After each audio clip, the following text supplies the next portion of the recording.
నమస్తే, మీరు చూస్తుంది అగ్ని 24 టాక్స్. నేను మీ రామకృష్ణ. ఈ వీడియో నచ్చితే లైక్ చేయండి, షేర్ చేయండి, సబ్స్క్రైబ్ చేయండి, మా ఛానల్కి సపోర్ట్ చేయండి. మార్కాపురం మండల పరిషత్ సమావేశం శుక్రవారం మండల పరిషత్ కార్యాలయంలోని సమావేశ మందిరంలో ఎంపీపీ బండి లక్ష్మీదేవి అధ్యక్షతన నిర్వహించారు. ఈ సమావేశానికి అధికారులు పూర్తి స్థాయిలో హాజరైనప్పటికీ ప్రజాప్రతినిధులు మాత్రం సక్రమంగా సరి సంఖ్యలో హాజరు కాలేదని అర్థమవుతుంది.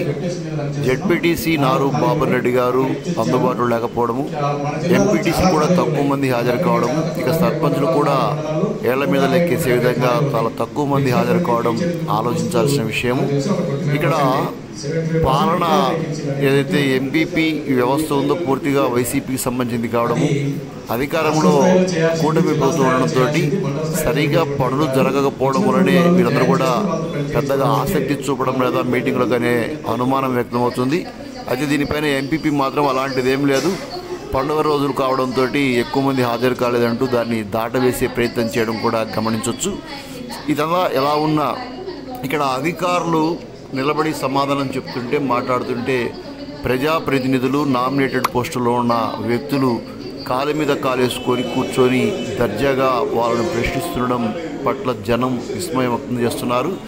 ఏదైనా ప్రజాస్వామ్య పాలనలో ప్రశ్నించే వ్యక్తి అయినా జవాబు చెప్తే వ్యక్తి అయినా అందరి ముందు నిలబడి మాట్లాడడం చాలా సబబుగా ఉంటుందంటూ ఒకరిద్దరు నాయకులు కూడా పేర్కొంటున్నారు. ఈ సమావేశ మందిరంలో మనం గమనిస్తున్నాము, Markapuram town bank cooperative chairman Javaji Ramanjula Reddy గారు కూర్చొని అధికారులు నిలదీస్తున్న వైనం చాలా స్పష్టంగా కనిపిస్తుంది.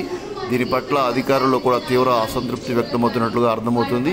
అదేవిధంగా అధికార కూటమి ప్రభుత్వానికి సంబంధించిన పలువురు ప్రజాప్రతినిధులు అదేవిధంగా మిగతా వ్యక్తులు కూడా ఈ తీరును కాస్త వ్యతిరేకిస్తున్నట్లుగా మనకు అర్థమవుతుంది. ఇలా ఒంటెద్దు పొగడలతో సమావేశ మందిరంలో ఇష్టారీతిగా అందరినీ ప్రశ్నించడం, కూర్చొని మాట్లాడడం పట్ల కూటమి ప్రభుత్వంలోనే కాస్త గుసగుసలు అనిపిస్తున్నాయి. మున్ముందైనా అధికారుల పట్ల అధికారులతోటి మాట్లాడే తీరును కాస్త మార్చుకోవాలని సీనియర్ నాయకులు పలువురు హితవు చెప్తున్నారు. ఇక అధికారులు కూడా ఏమీ అనలేని పరిస్థితి, వారు అడిగిన అడ్డదిడ్డమైన విషయాలకైనా సమాధానం చెప్పాల్సిందే కదా, వాళ్ళు కూర్చొని అడిగినా నిలబడి అడిగినా మాకు తప్పదంటూ ముక్తాయింపుగా అగ్ని ప్రతినిధితో చెప్పడం కొసమెరుపు.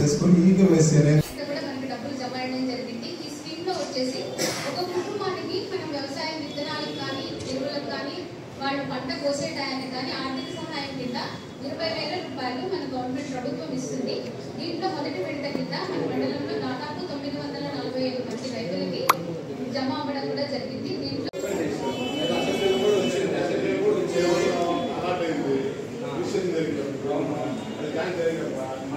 వచ్చేసి అక్కడైతే కట్టి ఇంకా కన్స్ట్రక్షన్ స్టార్ట్ చేయలేదు,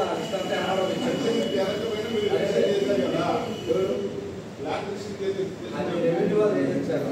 అదేదన్నా వాళ్ళు అసెంబ్లీలో కూడా వచ్చేది ఏంటంటే అసలు ఒక డిసిషన్ తీసుకుంటామని చెప్పారు. థ్యాంక్ యూ ఫర్ వాచింగ్ అగ్ని 24 టాక్స్.